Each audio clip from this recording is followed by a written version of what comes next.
Welcome, everybody. My name is James Watley from the Eastern Canada Division of the Northeastern Region National Model Railroad Association. Our presentation today by Lou McIntyre and Don Fitzpatrick is on the historic railways of St. John, New Brunswick, and I'll now introduce our speakers. Lou McIntyre is a long-time model railroader with an interest in structure modeling and scenery, photography, and railway history. He has an extensive collection of archival photos of prototype railroading in the St. John area and of work done by local modelers. Some of you will know Lou as the editor of the Eastern Canada Division newsletter, The Hot Box, and for his HO scale Basement Empire representing the historic Hampton and St. Martin's Railway. Dr. Don Fitzpatrick is a retired orthodontist with a lifelong passion for trains. He grew up with railroading as his father was a Canadian National Railways locomotive engineer based out of St. John. Don is an accomplished scratch builder and he works in O-scale. Don also has an intimate knowledge of the St. John railroading scene and will be our color commentator during the presentation. So get on board as we take a journey through the years of railroading in and around St. John, New Brunswick from the 1850s until the present day. Highball, Lou and Don. Thank you very much. And what I'm going to do right now is just share the screen and start the presentation. And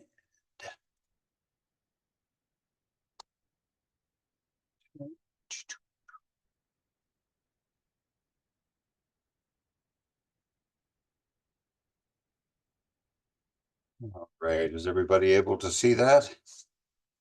Okay, and thank you very much for that introduction, James, and hello, everyone. Today, we are going to take you through a Reader's Digest version of the history of railroading in St. John, New Brunswick. And we'll be depending on a lot of photos to take you through this story. We're going to start out by setting the scene in the early history of railroading. The Northeast United States was kind of the epicenter of much of the railroading interest in the 1830s. And Americans were in favor of routes through Maine and New Hampshire, Vermont, to route traffic from Upper Canada to the US, to ports on the Atlantic seaboard.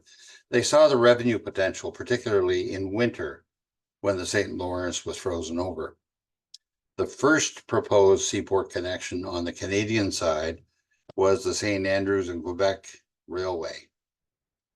Surveying began in 1836, but it ran into problems because of disputed lands between Maine and New Brunswick. As you can see on the map on the right-hand side, this area was finally settled in 1842 as being either Canadian or American territory, the area in pink there.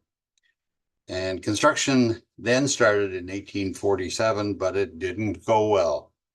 By 1853, they had managed to make a total distance of 25 miles out of St. Andrews when they ran out of money. And that same year, the first line opened from Montreal to Portland, making the St. Andrews connection a little less relevant. The New Brunswick and Canada Railway and Land Company, now that's a mouthful, took over the project and by 1862 had completed the line to just outside of Woodstock, New Brunswick, and a branch into Houlton, Maine that you can see on the bottom right. While the next bit may seem a bit irrelevant to us here in St. John, it will eventually be crucial to the story. A number of industrialists, including Fredericton's Alexander Boss Gibson, took advantage of a provincial government incentive offering 10,000 acres per mile of track built in. This created huge holdings of land and, more importantly, timber along the St. John River Valley. They figured it was a total of about 1.6 million acres. The railways were built as narrow gauge because they were less expensive to build, obviously. And they were eventually folded into the New Brunswick and Canada Railway and Land Company, which was later shortened to the New Brunswick Railway.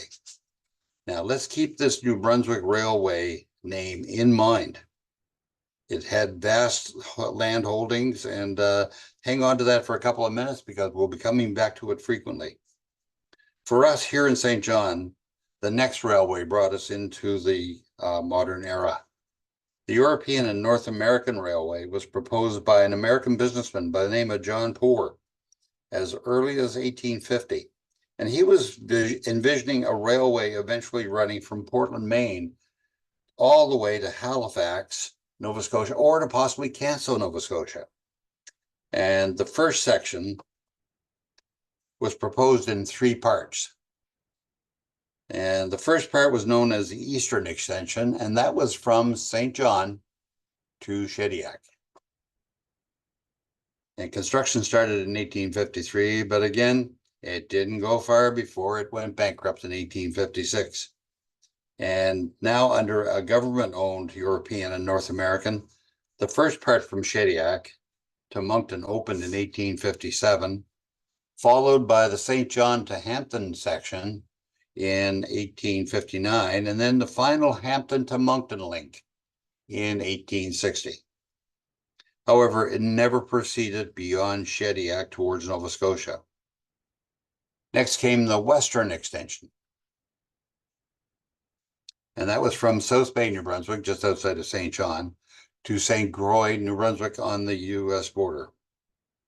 Incorporated by the New Brunswick government in 1864, construction started the following year and was completed 4 years later in 1869. The third part of the European and North American, it was incorporated in the state of Maine, and they completed the Bangor to Vanceboro section in 1871 with a lot of fanfare, including the arrival of U.S. President Ulysses S. Grant and the Canadian Governor General Lord Lisgar at the ribbon cutting ceremony at the Canada-U.S. border. Now, here in St. John, the European and North American had a substantial station a bit east of where the later stations were built, and had that unique looking roundhouse on the top right. And I did note that everything at that time was broad gauge at 5'6". Now, the Eastern Extension consolidated into the Intercolonial Railway in 1872. And this gave us expanded connection between Halifax and Montreal and St. John. And now, on a bit of a tangent, just for a moment, the Intercolonial Railway rented some of its power and rolling stock to one of the local branch lines in the 1870s. The cost was a dear $5 a day for a locomotive, $3 a day for a passenger car, and $1 for a box car. Can you imagine the fun we would have with that nowadays?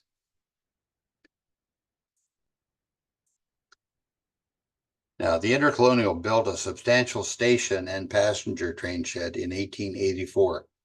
It stood at the same site as the later Union Station that several of us would remember.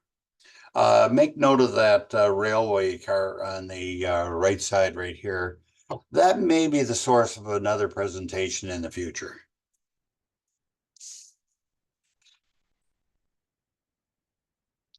Now, they also built a large grain elevator linked by conveyor to the port.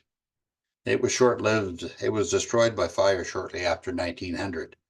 And the view from the top of the grain elevator and a shot of the engine house under construction in 1903 are the other 2 photographs we see in this slide. Now, the Western Extension of the European and North American was also added to the New Brunswick Railway in 1883. There's that New Brunswick Railway again. And this is where Canadian Pacific enters the scene. In 1889, Canadian Pacific laid track through Maine, and in 1890, they acquired the New Brunswick Railway. including what we had talked about earlier as the western extension of the European and North American. A bit of a side note here, and that is that CP acquisition also included the very first railway from St. Andrews, intending to go to Quebec. And this is where William Cornelius Van Horn came into the picture and built his summer home at St. Andrews. Now, this map shows the Canadian Pacific Railway trackage in the Northeast, plus the marine connection via the Princess Helene and later Princess of Acadia over across the Bay of Fundy to Canadian Pacific's Dominion Atlantic Railway in the Annapolis Valley. Here we see a doodlebug at the later Union Station and a couple of the locomotives. These locomotives were heading up the Royal Train, I believe 1939. And remember that I told you about the New Brunswick Railway and the vast timber resources that it had accumulated? Well, what's an airplane doing in this presentation? Well. Early in World War II, industrialist K.C. Irving bought the New Brunswick Railway from Canadian Pacific to gain access to the vast timber resources to supply wood veneer for defense contracts, particularly the construction of the de Havilland Mosquito. Made mostly of wood, it was nicknamed the Wooden Wonder, and there were a few other less than flattering names for it. In this deal with Irving, the New Brunswick Railway tracks and buildings were operated by Canadian Pacific under lease. Now again, let's hold that New Brunswick Railway thought again, because we're going to come back to it again. The biggest source of business for the Canadian Pacific in St. John was the winter port, shipping grain to world markets when the St. Lawrence River was frozen over.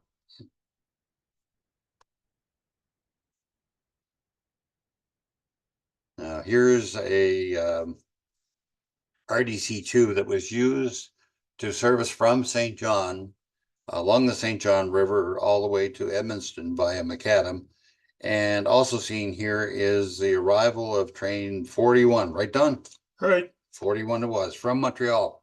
Now the engines were cut off and run back to the west side of the city to be serviced in the Bay Shore Yard. But the passenger cars were moved by Canadian National to the coach yard. They were serviced there and set back into the train shed at Union Station for the Montreal-bound train that evening. And here we have a number of the passenger locomotives. The top left one is in fact where the locomotives have just been cut off of the arriving passenger train and are on their way back to Bay Shore Yard in West St. John for servicing.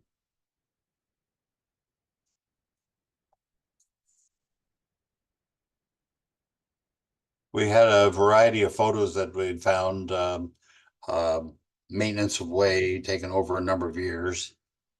And one of the St. John Club members, Jerry Gilliland, had taken some fabulous photos of CP locomotives, mainly in West St. John, most of them Bay Shore Yard, with the one exception being behind Moosehead Breweries and the Lancaster station there with the, what do they call, the witch's hat? Yep. Now let's venture now to the formation of Canadian National Railway and the railways that it added. Some small branches are not shown here, but CN's history in St. John has been a lot less jumbled than the western part of this. The passenger services at St. John Union Station, we had Montreal Locomotive Works 484 and later an RS18 RS3 combination pulling through the train shed here. And Don, you've got a little story about the engineer on this guy by the name of Charlie Brington. He's the fire. He's not the engineer. He's the fireman, but he was on the. He fired for the last trip my father made. That was in 1968. So that's on track number 5 in the station, and that's morning train to Moncton, and that's carrying the through cars that came up from Boston. And the left picture is a rare picture in that you very rarely saw an RS3 on a passenger train. It's usually transferring power from Moncton to St. John. And there's 2 possibilities why it's there. Is St. John was short of power, or the second cause it could be is it's sending 2 freight engines down on the passenger train to replace 2 passenger units that came down out of Moncton when they came out of the shops, and they sent them to St. John for break-in tests before they put them on the passenger train. It's a lot shorter to chase them into St. John than it is to chase them out of the main line if they break down. I suppose, yeah. Okay. Here's a couple of shots from inside the train shed. Don, you had mentioned this was basically the milk train running out of St. John with the empty milk containers in the morning. Eh? Yep, and this would be the train that came in the morning would be 43, number 43, and it brought all the milk cars, all the milk from Moncton to St. John, and this would be taking them back at night. And the bottom picture is where the train came in the morning, first train in the morning, and it's on track 5. In the night, at night, it would come in on 1 if it was rail liners, 3 if it was conventional train, as a CPR was set up on number 5 to go west. And here we see a couple of self-propelled units. They were pretty common in St. John, both on CN and CP.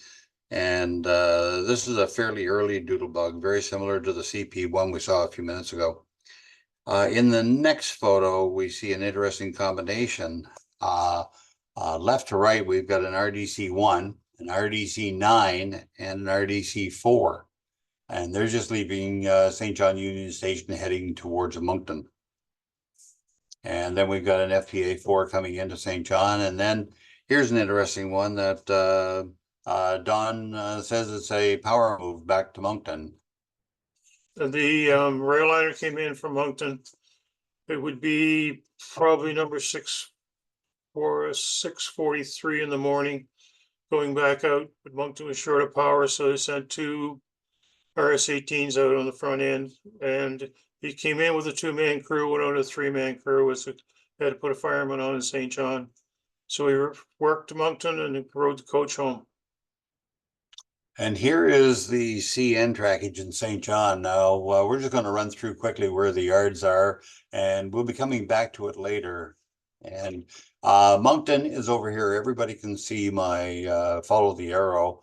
It comes into St. John into what they call the sorting yard, followed by the island yard over here, and eventually passenger trains make it to Union Station, which was located about here. There are a couple of branches for freight heading off at this location right here, and the first split is to the what is now the Potash terminal, and at one time was also Pugsley Wharf and a CN grain elevator located in the south end of St. John. The other branch splitting off right here headed to a oil unloading facility, as well as what would have been the St. John dry dock, and the sheetrock plant that they have, the wallboard plant they have in the old dry dock facilities. There's a branch that takes off out of there and heads to several locations, including to the Rosse paper mill, the Irving oil refinery in this area, and also the Grandview Industrial Park here. Like I said, we'll be coming back to this a bit later. Here's a better view of the sorting yard up here, the island yard down here, and Don, you had mentioned about the 2 bridges. This one here being that's the left bridge. That was the main line passenger bridge, and the other one is the freight bridge, Jardine Bridge. Right. And there's another bridge across right there that crosses Marsh Creek, and it heads towards the west, towards Irving Refinery. Right. And we also have the coach yard where Canadian National service their own passenger cars and Canadian Pacifics as well. Incidentally, this also serves as a location for Don. Don was actually grew up overlooking the yard right here.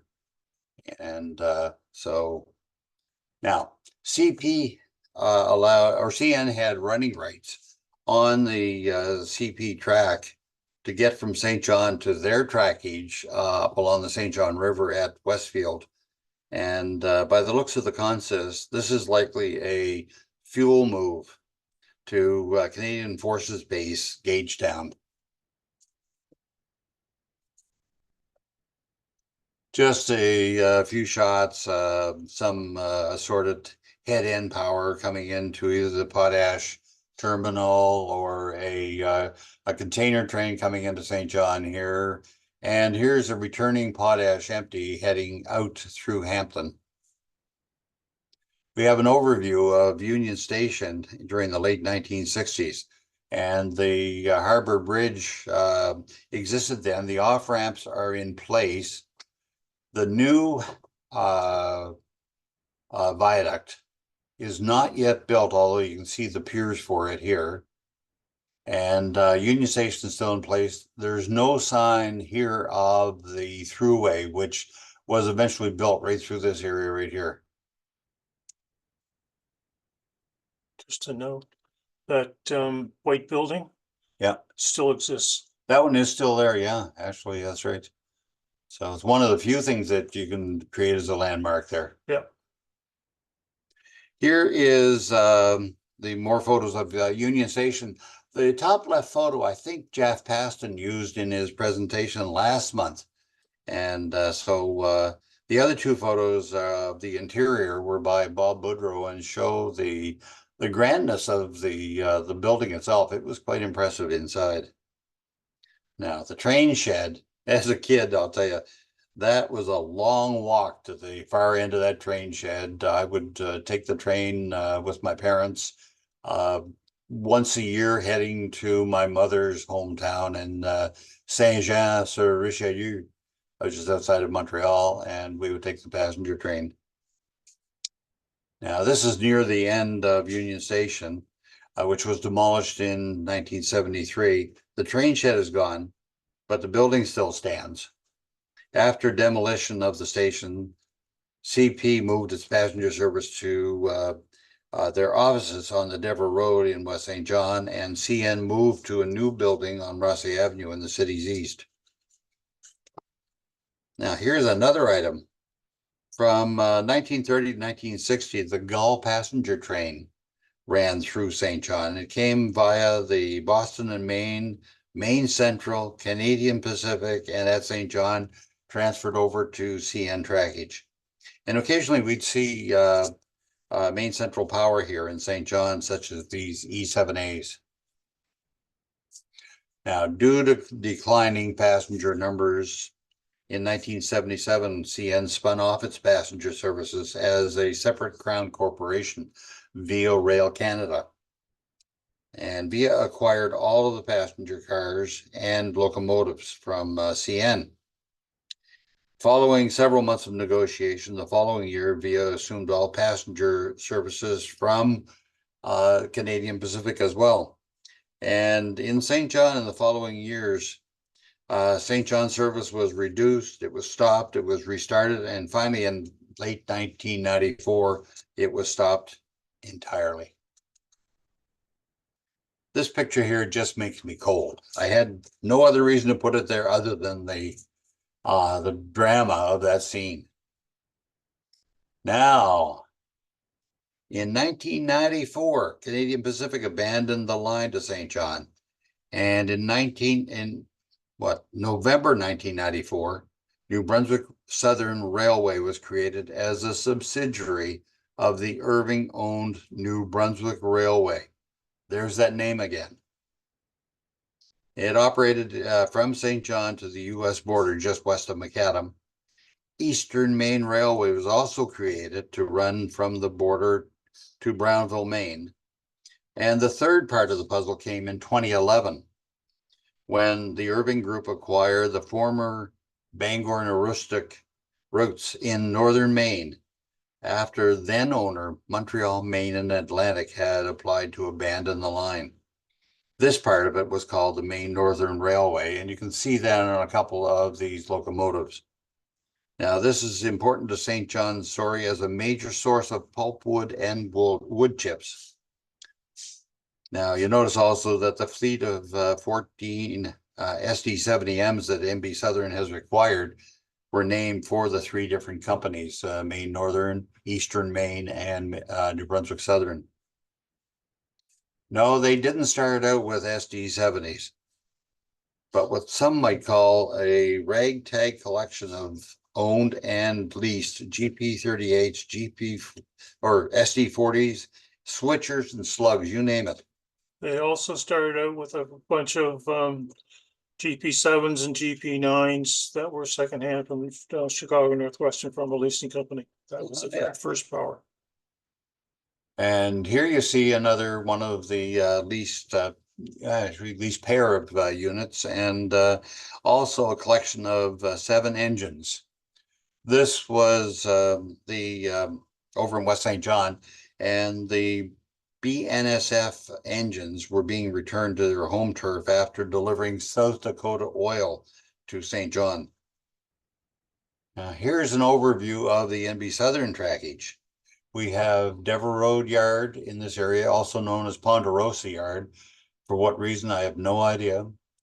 We also have a secondary yard right here behind the Irving Pulp and Paper, where they unload wood chips. There's also a branch that heads down here to the Bayshore Yard.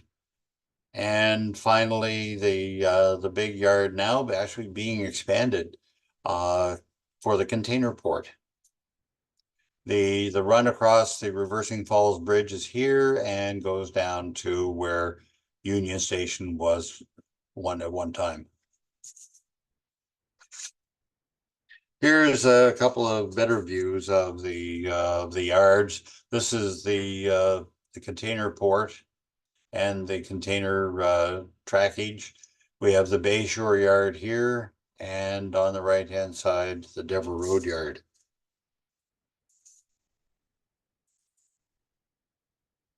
We've accumulated quite an assortment of maintenance of way equipment, track mobiles, and other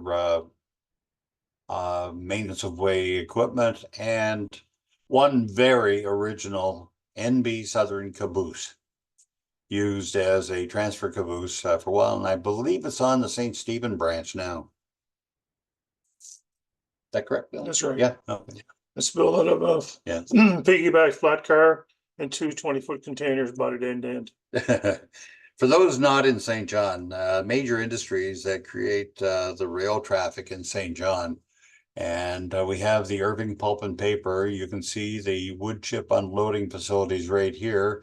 Another picture of the wood chip unloading, rail unloading, and the vertical dumper for a transport truck. I don't think I'd want to be anywhere near that. It just seems a bit scary. We also have the potash coming in via CN into St. John. And here's an overview of the eastern part of the city, including the end of the potash terminal, potash marine loading facilities. We also have the wallboard plant, the former dry dock. We have the Irving Oil Refinery, and hidden in the steam back here is the Rosse Pulp and Paper. So that's a large part of where the traffic comes from. Don and I were talking a little while ago about the volume of traffic that comes through into St. John. There's no through traffic in St. John. It all terminates or starts here, going either east or west. And we figure there's 400 to 500 cars a day, either coming in or going out. And like I said, no through traffic whatsoever. Surprise, surprise. Look who's back. Back in October of 2021, Canadian Pacific execs arrived in style, as you can see here, to negotiate return to the city to access the container port services on the Atlantic coast. And what CP does typically is hands off to NB Southern at Brownville Junction, Maine. Now, to promote the arrival of the executives and the signing of the contracts, the Irving companies put together a little bit of a marketing thing. And in fact, if you see any CP containers on trailers now, that is in fact being hauled by an NB Southern truck. That's their exclusive apparently. Sunbury. Or yeah, Sunbury Transport. I'm sorry. Thank you. And here we have the one of the CP locomotives done up as the St. John Express, and it includes actually one of the container service companies, which is Hapag Lloyd, on the side of it. So they definitely went first rate.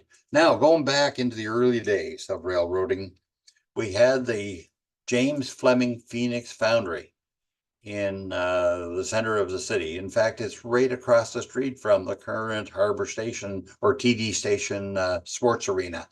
And they built locomotives for the European and North American, the Intercolonial, and even my favorite little branch railway, the Hampton and St. Martin's. Had to put a plug in there somewhere for them. That's correct. Check that. Yeah, and now, before the first crossing of the river in St. John, and that's one of the reasons why the European and North American didn't fare as well as it could have. The western extension and the eastern extension of the European and North American was not connected. They had no way of connecting. The St. John River was in the way. And it wasn't until a number of years later in 1885 that the first bridge, the railway bridge, was created across the St. John River. And here's that first bridge some years later. And beside it, we also have the then brand new Reversing Falls Bridge. It's a road bridge, and it was strong enough to be able to handle oh my God. Streetcars. Thank you, streetcars. My mind has gone totally blank. Now, that original bridge wasn't strong enough to handle the kind of weights that were being handled later on. Here you can see the brand new bridge in 1922. The old bridge behind it still standing. And do note these piers, all these concrete piers here, because a couple of years ago, NB Southern beefed them up and then filled them in entirely. They reran the piping around them, the water supply and everything else like that. They filled them right up, and here's the final picture of what it looks like now. Still some work going on there, but that was one huge piece of fill that they did. It was a major project, but they were only out of service for 30 hours. Hard to believe. Now, NB Southern in the community, they play a major part in the community of St. John here. You can see here, of course, most recently they had the Boxcar Country Music Festival down in the near the port in St. John, and NB Southern participated by painting up this chip car. Also, you'll notice one of our Eastern Canada Division members here. He's thinking he's taking possession of one of the locomotives, but in actual fact, during our convention in 2023, NB Southern afforded us the opportunity to go and visit their facilities in the Dever Road Yard in West St. John. They also do a fair amount of work in the community. Here's a UNICEF fundraising train being hijacked by a bunch of cowboys on horseback. And they also have the Polar Express Children's Wish Foundation. It was started about 7 years ago, but COVID got in the way. Turns out that I just heard that they are restarting it this year, and they're going to have 7 runs over a 2-day period. Oh, sorry, I missed that. Here we are. And so they're having a fundraiser again this year for the Children's Wish Foundation. And certainly the St. John Society of Model Railroaders, the local club here, has paid a lot of tribute and has acknowledged the railroads that have operated in St. John, be it CN or more recently, of course, NB Southern. CP Rail was in St. John, and the early Canadian Pacific Doodlebugs were modeled. These photos were all done by Bob Boudreau, models that he had built. We also have modeling done of some of the stations. This is the train shed at Union Station in St. John. This is the Lancaster station with the widow's hat. Another photo of the Union Station and Doug Devine's layout. And finally, this is the Coldbrook station that yours truly built a couple of years ago. And now we even have models done by Jerry McCoy. Don Fitzpatrick has done this particular one. James, you've probably seen this one. And we even have an SD70M done in Lego by the Lego Users Group. Gentlemen, that is our presentation about the St. John and area history. Thank you very much. Thank you. Well, that was a wonderful presentation, Lou and Don. Thank you very much. Really covered a lot of ground there. And I'm joined by Greg Williams and Douglas Margison, fellow members of the Eastern Canada Division. And we have a few questions, I think, for you. Greg, would you like to kick it off? Well, yes. One of the things I was thinking, you mentioned the traffic going through St. John now. I'm wondering if there's been any impact with the recent labor unrest with the Port of Montreal. Has there been an increase in traffic from that? Not from this particular setback, but for the original one, which was what, 6 months ago? Mm-hmm. We had a lot of trains coming in. And also we had a lot of trains, especially potash trains, coming in when they had the big layoff and the big strike in Vancouver. Oh, okay. So that last September, I think we had, someone said they had 30 potash trains in 30 days. And those are 100 to 125 cars apiece. Wow. Now, I was reading on Facebook the other day, I think it was in NB Rails, somebody said something about CN pulling out of St. John. Is that just a wild rumor that somebody made up, or have you heard anything about that? I've heard the reverse. Oh, okay. Which is? That they're going to retake St. Island Yard back. Oh, okay. Yeah, one thing that I guess I really didn't emphasize at all is that NB Southern is operating the CN trackage in St. John, with the exception of the potash. NB Southern is actually doing all the switching for all of the other industries in the eastern part of the city. Now, would CN taking that back be fueled by NB Southern's partnership with Canadian Pacific Kansas City? You got the picture. Exactly. That's what we hear, at least. Interesting. Douglas, do you have any questions for Lou and Don? Well, yeah, a couple. First of all, the original bridge or early on, I guess, for the freight trains crossing the river. Did I understand that they were double tracked at one point? Never. Never double tracked. Okay, now I heard something that they consideration of maybe sort of having a double track or a second bridge in there in order because of the increased traffic. Not really, because the increased traffic doesn't much cross the bridge. Okay.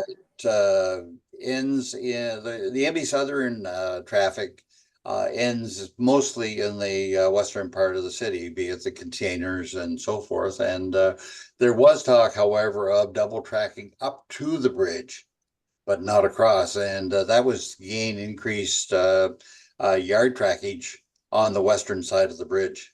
Mhm. Okay. Now, where that all goes from here, heaven only knows.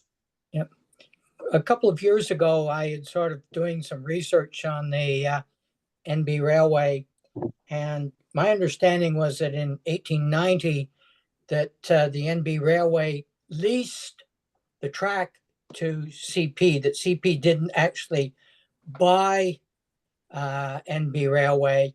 And then in 1941 that Casey Irving bought up all the shares for the NB Railway. So essentially, going for the land around the track. But so I was kind of surprised when you talked about CP acquiring and then selling too. Part of it is the acquiring and selling of the actual tracks. A lot of the confusion has to do with the leasing of the land that the tracks sit on. Right. Okay. So they acquired the track and then sort of were leasing the land around. Okay. Right. Yeah. So there's actually two distinct parts. And when CP pulled out in 1994, essentially what they did is they sold the tracks to the NB Railway, which of course became NB Southern a few months later. Right. Right. Okay. So there was a distinction between the trackage and the land around it. Right. Exactly. And that's what Irving wanted in the first place, was really the land because of the timber. Of the timber. Yeah, exactly. Yeah. I have a question for Don and Lou. You spoke about the gull, which I've always heard off and on, and I've seen it in old timetables. When it came into St. John behind Main Central Power, when you say it continued on CN to Moncton and Halifax, did it actually continue on as a complete train, or did they basically switch sleepers or coaches or both into one of the CN trains? They cut the sleepers off, and they went out on number 14, which you saw pictures of two steam engines there.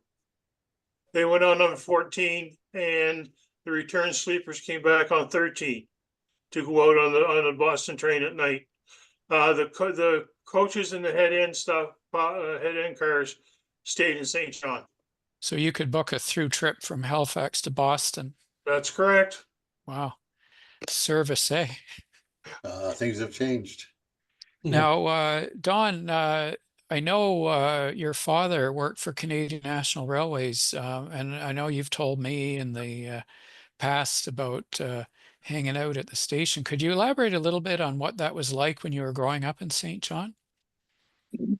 Well, basically, my father had many assignments. The last assignment he had before he retired was the Sussex Way Freight, but before that, when they're introduced the rail liners to St. John, I would think sometime around 63, the fall of 63, he stepped on it with three other engineers out of St. John. So the train was originally supposed to run out of Moncton, but four senior engineers ran out of St. John. Anyway, you could have in the morning, you could have anything and everything come in. Usually it was a rail liner, a 1 and a 4, and that had an operating mail car at that time.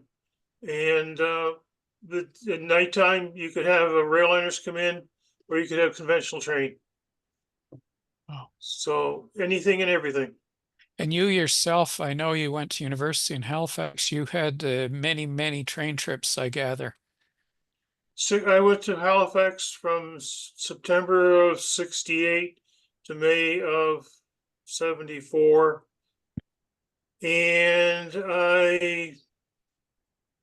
out of those 6 years, I might have spent 8 or 9 weekends in Halifax. Wow. So you got a real sense of the operations on the Canadian National. Yep. Wow. If we could only have a time machine. Oh, yeah. Yeah. Yep. I'd And take a and bottle of coming- water and every book, every camera that I could put my hands on. Yep, Yeah. you know, and going to Halifax, out of Moncton, they're coming up out of Halifax, anything and everything on the head ends. St. John, anything and everything. Oh, FA2s, RS18s, FPA4s, GF9s, FP9s, GP9s, anything. wow, that's something. And if Well- I recall correctly, you weren't always riding in the coaches. Very rarely, especially out of here. The, I understand too that there was rail service from St. John to Fredericton.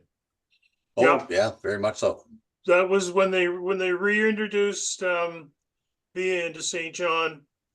They so from Halifax to Montreal through St. John, they ran a section from a set of rail liners from St. John, from Halifax to St. John, and then on up to Fredericton. What they did is two rail liners came out of Halifax to St. John. They cut one off here in St. John, and that one kept going on to Fredericton. Then the one that came out of Fredericton, they coupled back up again. So it was two rail liners. The meat usually was in Enniskillen. Lou, I have a, Thanks.